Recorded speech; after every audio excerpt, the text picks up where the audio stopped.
Happy Baba Jie. Welcome to Advanced. We're talking about fathers and their roles today, so join us.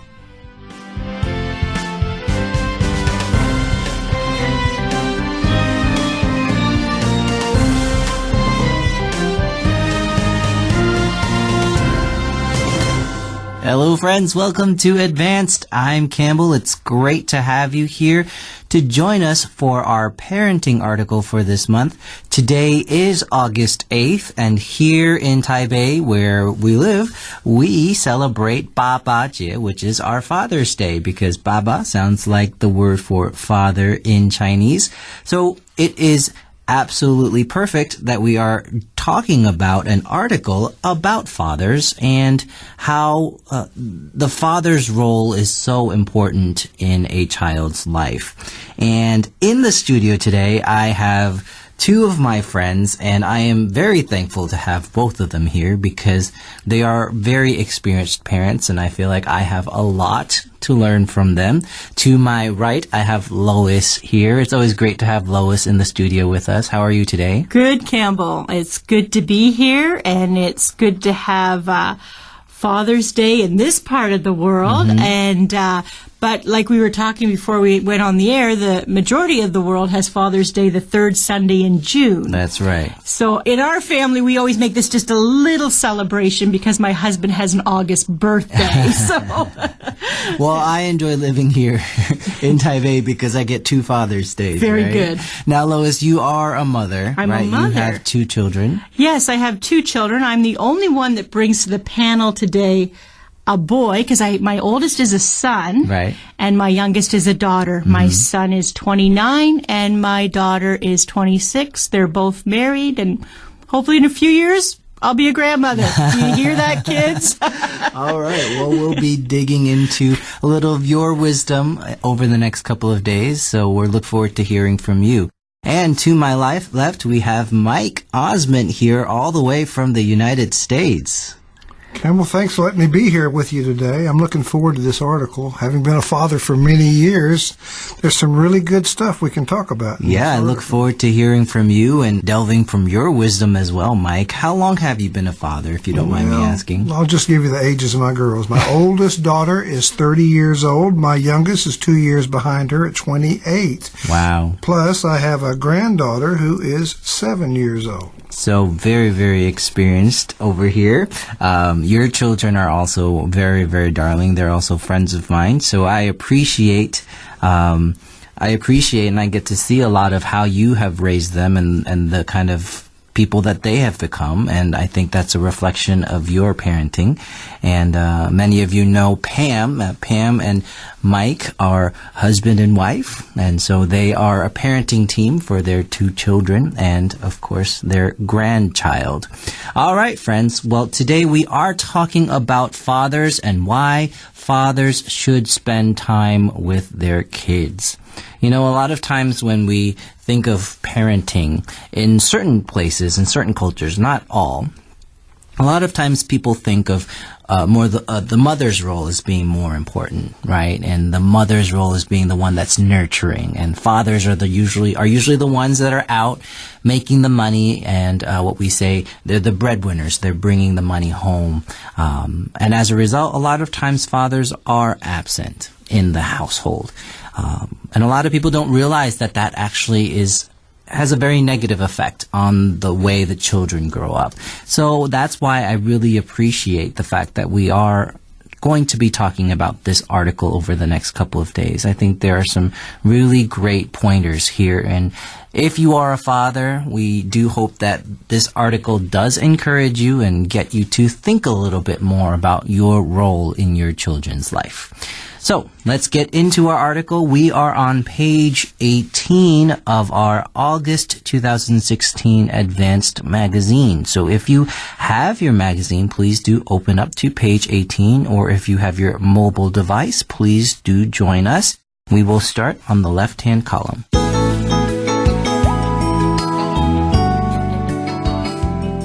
Why fathers should spend time with their kids.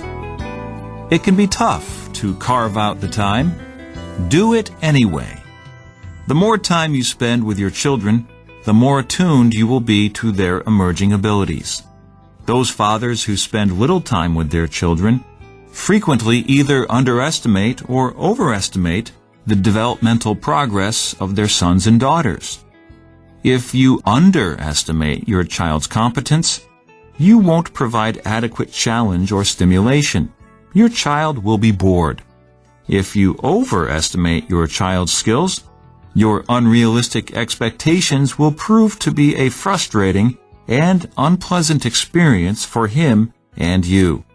In either case, your child will be less motivated to interact with you in the future.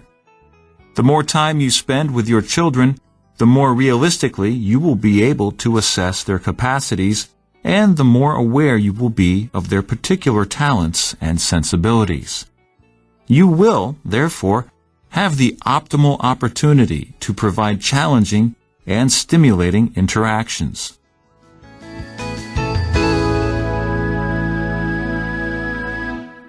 All right, so the title of our article is Why Fathers Should Spend Time with Their Kids. Now, this is interesting because a lot of times I think people have this misconception that if they make money and they just provide for their family and their children, that's enough. What do you think about that, Lois? Well, I like how this starts right away, Campbell, for us when it says to spend time with their kids or spend time with our kids. Right. You have to make time for your kids. And I can't stress this enough. You've got to make time for your infant even. Yes.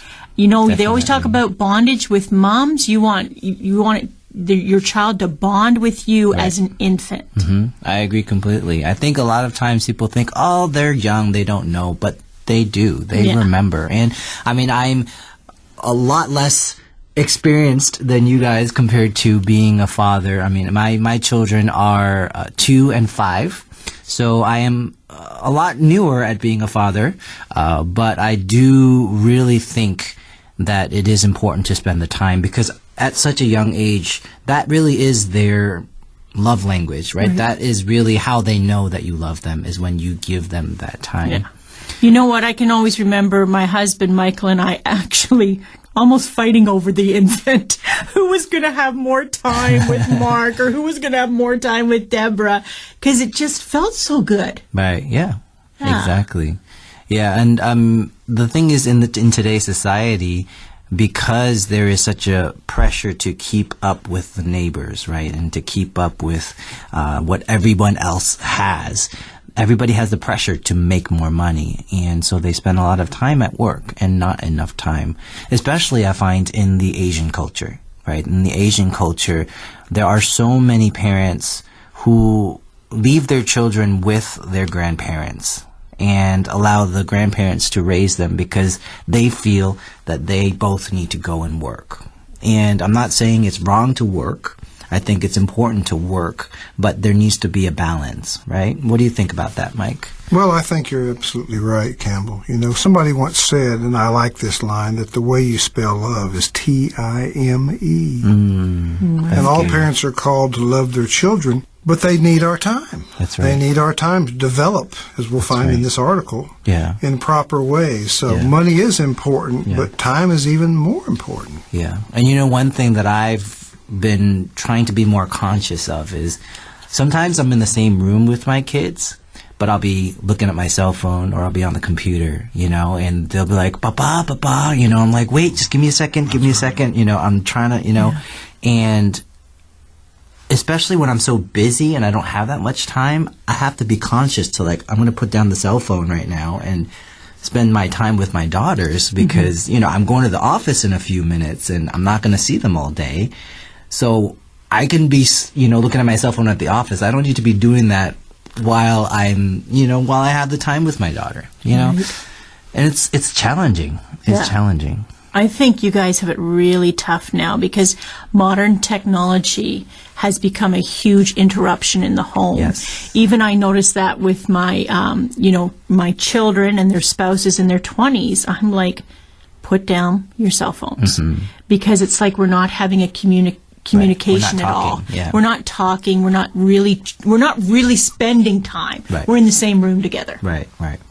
So it says it can be tough to carve out the time. Do it anyway. What does that mean to carve out time? Well, I think it just means to set aside time or to find the right amount of time. Yeah. Just like we use the word carve is to cut away something. So you cut away some time for your family. That's right. Yeah. A lot of times people say, I'm busy. They use that excuse. I don't have time. But the fact is, everybody has the same amount of time, right? That's the great equalizer. Everybody has 24 hours. You give time to the things that are important to you. Okay, so let's get into our article. It starts off saying, the more time you spend with your children, the more attuned you will be to their emerging abilities. What do you guys think about this sentence? Do you think that's true? Yeah, I like what that says. You know your kids then, right? If emerging abilities, well, you can't assess that unless you're spending time with your children. Right. Yeah, it says those fathers who spend little time with their children frequently either underestimate or overestimate the developmental progress of their sons and daughters. Why do you think that that's so important, Mike? Well, I think what those sentences are saying is that every individual, every human being has their own set of gifts and talents. Right. And if you do not spend time with your child, you might not see those develop, but they're going to merge eventually. Right. And you want to be there when they do, because not only is it a sense of pride, but you get to see a sense of calling in your child. Yes. What they're going to be, what they can be, what their potential is. Right. And that only comes from spending time with your children. Yeah, I love what the Bible says, that we need to raise each child in the way they should go, right? And not in the way we think they should go. And I think that only comes from knowing the child. That only comes from knowing what their interests are, what their talents are, what they're good at. Yeah. And I like what our article is saying here, too, is that knowing their abilities, too, so you don't underestimate their abilities. Or here we use the word competence, which just means their abilities to do something well. Right. We don't underestimate, but we don't overestimate as well, so that we can give them the right amount of stimulus or stimuli. Right. I actually think the whole continent of Asia is learning this now. Let the child go the way they should go. Right. It's been a little later coming to this continent, whereas Europe and North America and probably South America, Australia, whatever, we've seen that earlier. Right. Right, and we watch our kids. For one thing, we tend to put our kids in a lot of things because we want our kids both active, school, music, so they have a lot of outlets, right? Yeah. Yeah. And the thing is, not everyone's going to be good at taking a test. And just because they're good at taking tests doesn't mean they're necessarily going to be successful in life. So, we got to learn. Different people learn in different ways, and different people have different skills, right? And so we want to be able to help the children develop in the best way for them. Right, I often think of the example of trying to get a fish to climb the tree. It's gonna have a hard time, right? But if you throw the fish in the water, it's gonna thrive. Right. But then also, like we're talking here, it's having the realistic expectations. That way, they want to interact with you and they don't feel pressure, because I feel like children don't want to disappoint their parents. Right. I agree. Yeah. I think that, Campbell, that one good thing the parents can give their children, especially if they're spending a good amounts of time with them, is just a structure or some discipline so that they can help those talents come forward and develop. Because you really can't develop your skills and your gifts unless there is a sense of discipline as well. Right. So you have to have a balance between the two. Definitely. Yeah. And actually that's something that I was thinking about as we were talking about it too, is that we don't just say, oh, well, just do whatever you want. Because there needs to be that structure, that discipline, right? So back to line 14 here, it says, the more time you spend with your children, the more realistically you will be able to assess their capacities, and the more aware you will be of their particular talents and sensibilities. So then you're able to provide challenging and stimulating interactions for them. Right. And you you men already know this. You have 2 kids, chances are they're opposite.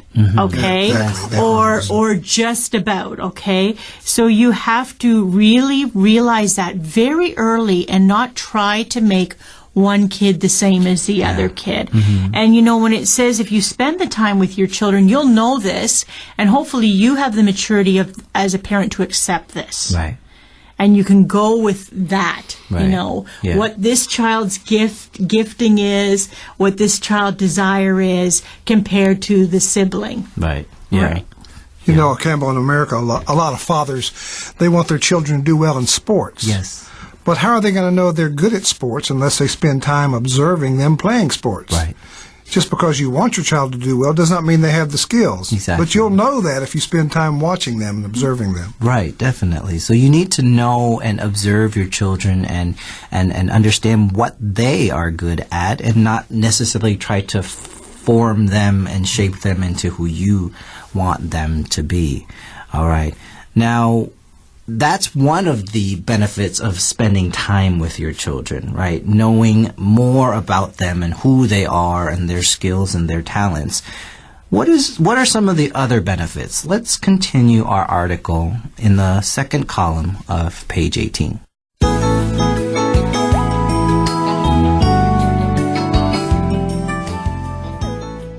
You will enhance your child's self-esteem.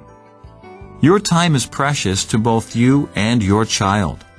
Your willingness to give your time to him sends a message. You are important. A father who gives of himself implicitly communicates his love and respect for his child. And if you, the person your child respects most in the world, believe he is worthy of your undivided attention, your child will bask in the sense of his own importance. You may be able to forestall childhood problems. As parents, we do not have as much control as we would like over our children's lives. We wish our children were more popular. We wish our children were less awkward. It pains us to see them hurt, rejected by their peers. We wish we could protect them from all of that, but we can't. However, the closer the relationship we have with our children, the greater our opportunity to provide them with self-respect and self-acceptance.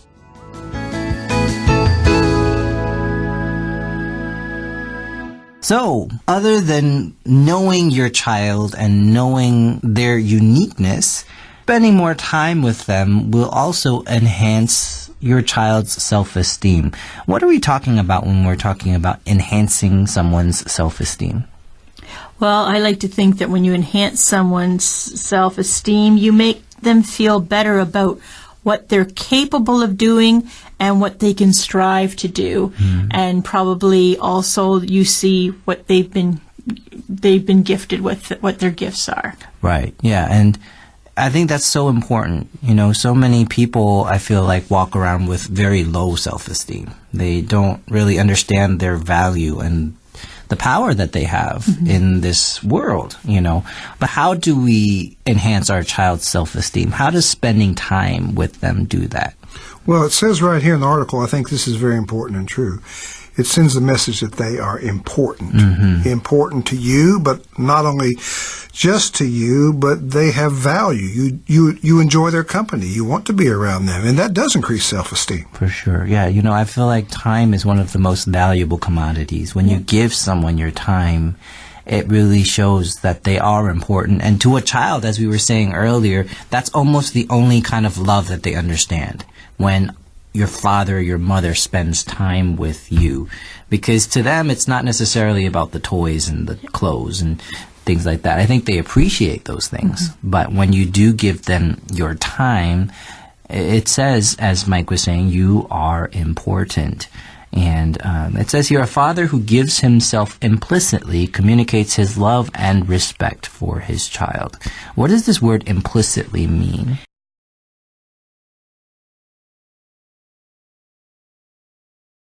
Implicitly is in our vocabulary focus, Campbell, and it says complete and without any doubts. So, you're there, and They sense that you're there. Right. When I say you're there, it means that as a father or a mother, your mind's not wandering. The cell phone stays in your pocket or Right. whatever. You're in their space now, Right. and you're making time. Yeah, you're present. Yeah, right? you're absolutely present. You know, and I heard a speaker once say that you just, you know, your brain and your butt need to be in the same place. Very good. You know, so you're sitting there, but your brain might be somewhere in the office. You need to be in the same place, so you need to be present. I think that word implicitly, Campbell, says without reservation. Yes. In other words, not only are you important to me, but I actually enjoy being with you. That's right. Yeah, and I love this sentence here. It says, if you, the person your child respects most in the world, believe he is worthy of your undivided attention, your child will bask in the sense of his own importance. Please do not underestimate your importance in your child's life. That's right. Please understand that if you are a child's father and mother, you are the most important person in the world to them. No one can take your place. Not a nanny, not a babysitter, not a grandparent even. Only you can fit that role. And so it's so important for us to understand. And one of the things that I really want to encourage everybody is to also be careful of your words. Because you are so important to this child, everything you say carries that much more weight. And I know a lot of times in certain cultures, they're afraid to praise a child because they don't want to spoil them. So they kind of go the opposite. And they say negative things in the efforts that if you say something negative, then maybe they'll do the opposite. I think it puts a big onus on the parents, Campbell, to understand that at times you do have to rebuke your children when they do something wrong. Right. But you have to know how to apply that Yeah. correction and apply it in the right manner and with the right amount of love. Right, yeah. And I think you can rebuke in a very, like Mike was saying, in a loving way. Yeah. You know, you don't say, you're so stupid, how could you do something like that? You know? Like I grew up in an era where many fathers seemed severe, Right. okay? And I know probably lots of them didn't know better, but, you know, it still is something you remember. If your dad's severe, it's hard to get that out of your mind, get that monkey off your back, Right. because you're like, wow, did he not like me? Right. Yeah. And you put the onus on yourself Right. as a child or a teenager. Yeah. You guys have been using this word onus. What does that word mean, onus? Well, you think it's something that you caused Yeah. and you're taking responsibility for it. Mm-hmm. Yeah. Right. Responsibility or burden. It puts a Right, burden that on the burden on person. them. Yeah. I often think of my relationships as kind of like an account. I feel that before you take from that account, you need to invest, right? So for my children, I need to make sure that I'm loving them and I'm kissing them and I'm hugging them. And I want them to I want to make sure that they know that daddy loves them before I, start disciplining them. You know, if I'm always constantly just disciplining them and telling them what they're not good at and where they messed up without first investing that love, that's right. It's going to create a deficit. Yeah. It's going to create a problem. Yeah. One of the biggest compliments I ever got as a parent was from a relative of mine who said, one thing I got to tell you and your husband, you sure taught your kids how to communicate. And I was like, wow, that means the walls were down in our house and the kids felt free to communicate and we felt free to communicate with them. Yeah. And I was just like, wow, that makes me feel great as a parent. Giving that to my kids is so much better than giving my kids tens of thousands of dollars someday. Sure. Yeah. I mean, I see your relationship with your children, and I think it's a beautiful thing to observe. Just to see the respect they have for you and the respect you have for them as well. I think that is a really, really great example for all of us. Now, one of the biggest things that parents are concerned about is these children getting picked on or getting hurt. and having problems, right? And because we're not going to be always, we're not always going to be able to be with them 24/7 all the time. So they're going to be facing problems, but how can we help them deal with their problems, right? And that's what the next part of this article is talking about. It says you may be able to forestall childhood problems. So we see this word forestall here. It's also one of our vocabulary focus word. What does that mean, Mike? Forestall. Well, it means to prevent something from happening by acting first. In other words, to basically act before something bad happens. Right. So it's kind of a preventative thing. You're preventing it from happening. And when you spend time with them, you're forestalling childhood problems. Now, what does our article say about this, Lois? Well, it says here, as parents, we do not have as much control as we would like over our children's lives. In other words, we wish our children were more popular, or sometimes we wish our children were less awkward. We want to take away the pains, and we want them to feel accepted by their peers, not rejected. And we wish we could protect them all the time. We do wish that, but we can't. Right, yeah. So it's impossible to be able to protect them from all the different things that they may face in life. But if we're investing our time into them, as I said earlier, it's kind of creating this surplus, right? And so it's creating this surplus of love and self-esteem. So when they face these problems, it's not going to be as devastating for them. It's difficult for parents, though, because we're human, too. I Yes. remember when my children were little, and they would come home from school, and they'd say, so-and-so was mean to me, or somebody is bullying me. Your first reaction is to get mad as well and say, Yeah. how dare they do that to my child?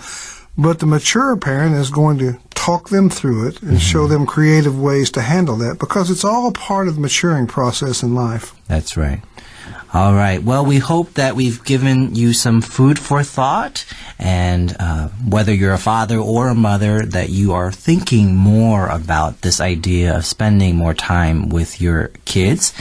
We thank you for spending some time with us today. We hope that you'll come back and join us for the next 2 days of this article and learn some more about how our relationships and our time that we give to our children can have such an impact on these young lives. Thanks for joining us. We'll see you tomorrow. Take care, everyone.